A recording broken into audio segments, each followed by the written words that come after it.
সবাইকে এবিসি মেডিকেলের পক্ষ থেকে শুভেচ্ছা জানাচ্ছি। আজকে আমরা যে বিষয়টা নিয়ে আলোচনা করব সেটা হলো লাং ভলিউম অ্যান্ড ক্যাপাসিটি। প্রথমে আসি ভলিউম নিয়ে। প্রথমে ভলিউমের মধ্যে আসতেছে টাইডাল ভলিউম। টাইডাল ভলিউমটা কি?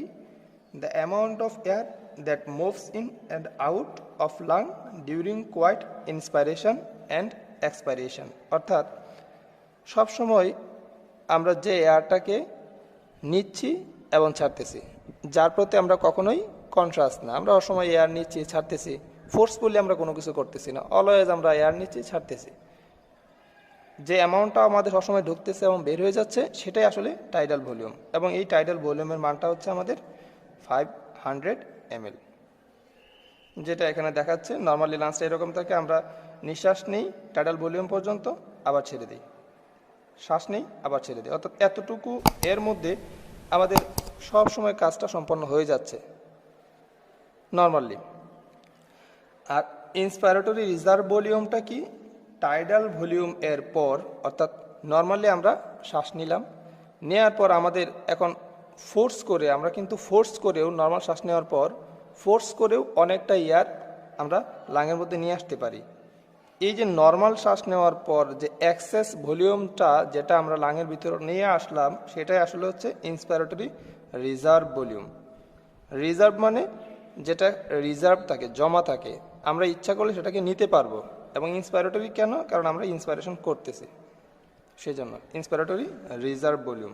অর্থাৎ টাইডাল ভলিউম নর্মাল আমরা শ্বাস নিলাম 500 ml, তারপরে ফোর্সফুলি আমরা আরও কতটুকু নিলাম?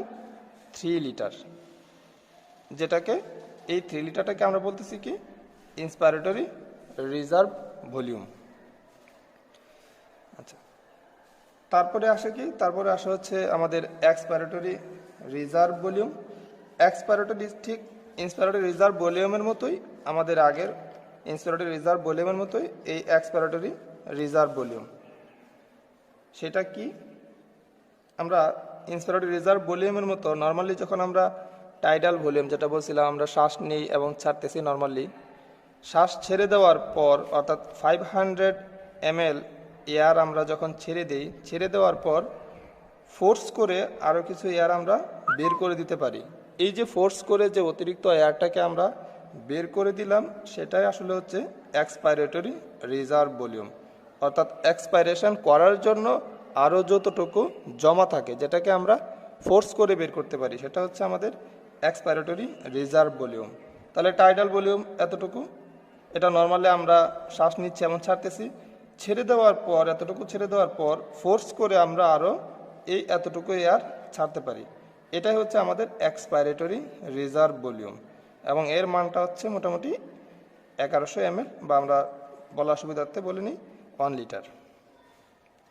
এরপরে আরেকটা ভলিউম, সেটা কি? Residual volume. রেসিডিউ মানে কি? সবসময় যেটা থেকে যায়, অর্থাৎ লাঞ্চের মধ্য থেকে যেটা কখনোই বের হয় না, লাঞ্চটাকে এক্সপ্যান্ড রাখার জন্য যেটা সবসময় আমাদের লাংয়ের ভিতরে থেকে যাচ্ছে, সেটা হচ্ছে এক্সপাইরেটরি রিজার্ভ ভলিউম। এবং এই যে এক্সপাইরেটরি রিজার্ভ ভলিউম, এর মানটা হচ্ছে আমাদের 1200 ml বা 1 লিটার। আচ্ছা, এই যে রেসিডুয়াল ভলিউম যেটা আছে, আর একটা গুরুত্বপূর্ণ তাৎপর্য আছে, সেটা হলো যে যদি এই রেসিডুয়াল ভলিউম না থাকে, তাহলে অ্যালভিউলার ওয়াল যেগুলো আছে এরা স্টিকি, অর্থাৎ লিকুইড, এরা সেরাস সাবস্টেন্স আছে আমাদের অ্যালভিউলাস এর ওয়ালের ইন্টারনাল। এরপরে আমরা বলবো রেসিডুয়াল ভলিউম নিয়ে। রেসিডুয়াল ভলিউমটা কি? রেসিডুয়াল ভলিউমটা হচ্ছে যে আমাদের লাংস এর মধ্যে সব সময়ই যে এয়ারটা থেকে যাচ্ছে, সেটা হচ্ছে আমাদের রেসিডুয়াল ভলিউম। অর্থাৎ টাইডাল ভলিউম নর্মালি আমরা এরকম শ্বাস ছেড়ে দিলাম, তারপরে ফোর্সফুলি, একদম ফোর্সফুলি আমরা শ্বাস ছেড়ে দিলাম, ছেড়ে দেওয়ার পরও লাংসের মধ্যে যে এয়ারটা আমাদের থেকে যাচ্ছে, সেটাই মূলত হচ্ছে আমাদের রেসিডুয়াল ভলিউম। আচ্ছা, তারপরে এই রেসিডুয়াল ভলিউম থাকার একটা গুরুত্বপূর্ণ তাৎপর্য আছে, সেটা হলো যদি রেসিডুয়াল ভলিউমটা না থাকে, তাহলে অ্যালভিউলার ওয়াল এরা কাছাকাছি চলে আসে। এটা যদি আমাদের অ্যালভিউলাস হয় তাহলে এর যে ওয়ালটা আছে, দুইটা ওয়াল, এরা কাছাকাছি চলে আসে এবং কলাপস হয়ে যায়। কারণ অ্যালভিউলাস এর ইনার ওয়ালটা ওয়েট থাকে, অর্থাৎ ভেজা থাকে, স্টিকি সাবস্টেন্স থাকে গ্লুয়ের মতো, যার ফলে এরা আটার মতো লেগে যায়। আটার মতো লেগে যাওয়ার কারণে কি হয়, আমাদের ফোর্সফুলি এই অ্যালভিউলাসের ওয়ালটাকে এক্সপ্যান্ড করতে হয়, কিন্তু সেটা আমাদের করতে হচ্ছে না, কারণ সবসময় লাংসের ভিতরে আমাদের রেসিডুয়াল ভলিউমটা থেকে যায়। আচ্ছা, এখন ক্যাপাসিটি নিয়ে বলি। ক্যাপাসিটিটা কি আসলে? ক্যাপাসিটিটা হচ্ছে টু অর মোর ভলিউম যখন একসাথে হয় বা আমরা যোগ করি তখন সেটাকে আমরা বলি ক্যাপাসিটি। তাহলে ক্যাপাসিটি কি কি আছে? ক্যাপাসিটির মধ্যে আছে হচ্ছে আমাদের functional residual capacity, inspiratory capacity, vital capacity এবং total lung capacity. Functional residual ক্যাপাসিটিটা কি? ফাংশনাল রেসিডুয়াল ক্যাপাসিটিটা হচ্ছে আমাদের 1 আর 2 এর সমষ্টি। তার মানে কি, রেসিডুয়াল ভলিউম এবং এক্সপাইরেটরি রিজার্ভ ভলিউম, এই দুইটার সমষ্টি। এই দুইটা সমষ্টিকে বলা হচ্ছে ফাংশনাল রেসিডুয়াল ক্যাপাসিটি। আসলে এটাকে ফাংশনাল বলারও একটা মোটামুটি কারণ আমরা বলতে পারি, সেটা হলো এই যে রেসিডুয়াল ভলিউম এবং এক্সপাইরেটরি রিজার্ভ ভলিউম, এর উপরেই কিন্তু আমাদের আছে কি টাইডাল ভলিউম। অর্থাৎ এই দুইটা এয়ার সবসময় আমাদের লাঞ্চে থেকে যায়, তার উপরে যে টাইডাল ভলিউমটা আছে, এই টাইডাল ভলিউম দিয়ে আমরা নর্মাল কাজগুলা বা নর্মাল ইন্সপাইরেশন বা এক্সপাইরেশনের মাধ্যমে নর্মাল আমাদের কার্যাবলীগুলো সম্পন্ন করতেছি। যে কারণে এই দুইটাকে আমরা বলতে পারি যে ফাংশনাল রেসিডুয়াল ক্যাপাসিটি, এবং এর পরিমাণ আমরা বলতে পারি দুইটা সমষ্টি যোগ করলে মোটামুটি 2300 ml। এই ফাংশনাল রেসিডুয়াল ক্যাপাসিটি, এটা থাকার বা এটা লাঞ্চের মধ্যে হওয়ার সময় থেকে যাওয়ারও মোটামুটি একটা লক্ষ্য বা কারণ আছে। সেটা হলো, এটা কি করে? এটা helps gaseous exchange during expiration. Oxygen, আমরা জানি oxygen is necessary for pulmonary vessel to dilate. আমরা যখন এক্সপাইরেশন করতেছি তখন তো আমাদের ব্লাড ভেসেলগুলা, পালমোনারি সার্কুলেশন যে আমাদের লাংসের মধ্যে আছে, সার্কুলেশন তো সবসময় ঠিক রাখতে হবে। আর এই পালমোনারি ভেসেলগুলোকে ডাইলেট রাখার জন্য অক্সিজেন নেসেসারি। আর এক্সপাইরেশনের সময় তো আমরা আর অক্সিজেন নিচ্ছি না, ওই সময়টাতে পালমোনারি ভেসেলগুলোকে ডাইলেট রাখার জন্য আমাদের এই ফাংশনাল রেসিডুয়াল ক্যাপাসিটিটা হেল্প করে অক্সিজেনটা সাপ্লাই দিয়ে। আচ্ছা, এরপরে আমরা বলতে পারি ইন্সপাইরেটরি ক্যাপাসিটি নিয়ে। ইন্সপাইরেটরি ক্যাপাসিটিটা কি? ইন্সপাইরেটরি ক্যাপাসিটি হচ্ছে ইন্সপাইরেটরি রিজার্ভ ভলিউম এবং টাইডাল ভলিউম, এই দুইটা সমষ্টি। টাইডাল ভলিউমের মধ্যে তো আমরা পড়ছিলাম যে এটা ইন্সপাইরেশন অ্যান্ড এক্সপাইরেশন, নর্মালি যেটা হয়, নর্মাল ভলিউম যেটা ইন্সপাইরেশনের সময় আসতেছে এবং এক্সপাইরেশনের সময় বের হয়ে যাচ্ছে, অর্থাৎ 500 ml, এটা হচ্ছে আমাদের টাইডাল ভলিউম। তাহলে টাইডাল ভলিউমের মধ্যে কিন্তু আমাদের ইন্সপাইরেশনের একটা পার্ট এখানে জড়িত আছে, এবং সেটা হচ্ছে আমাদের 500 ml। 500 ml-কে আমরা নিচ্ছি এবং ছেড়ে দিচ্ছি। তাহলে সেই 500 ml এবং ইন্সপাইরেটরি রিজার্ভ ভলিউম, যেটা আমি ফোর্সফুলি আমরা লাংসের মধ্যে এন্ট্রি করাই, এই দুইটার সমষ্টিকে আমরা বলি ইন্সপাইরেটরি ক্যাপাসিটি। তাহলে ইন্সপাইরেটরি ক্যাপাসিটি কত? 3 এবং 4-এর সমষ্টি। তাদের সমষ্টির মান কত? আমরা বলতে পারি 3500 ml। এরপরে আমরা বলি ভাইটাল ক্যাপাসিটি নিয়ে। ভাইটাল ক্যাপাসিটিটা কি?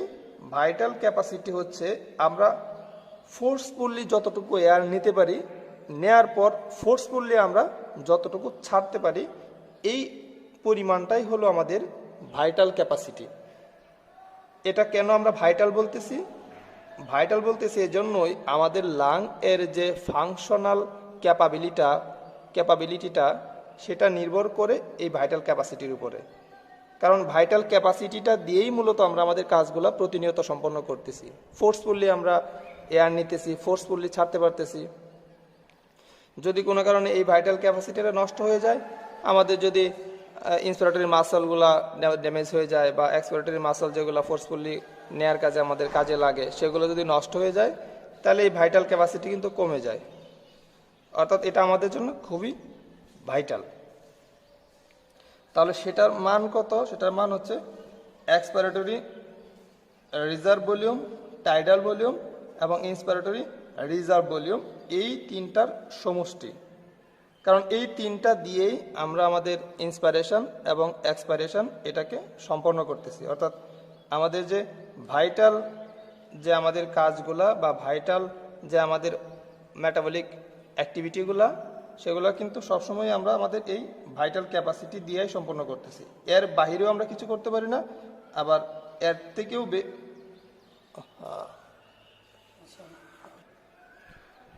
এখন বলি আমরা ভাইটাল ক্যাপাসিটি নিয়ে।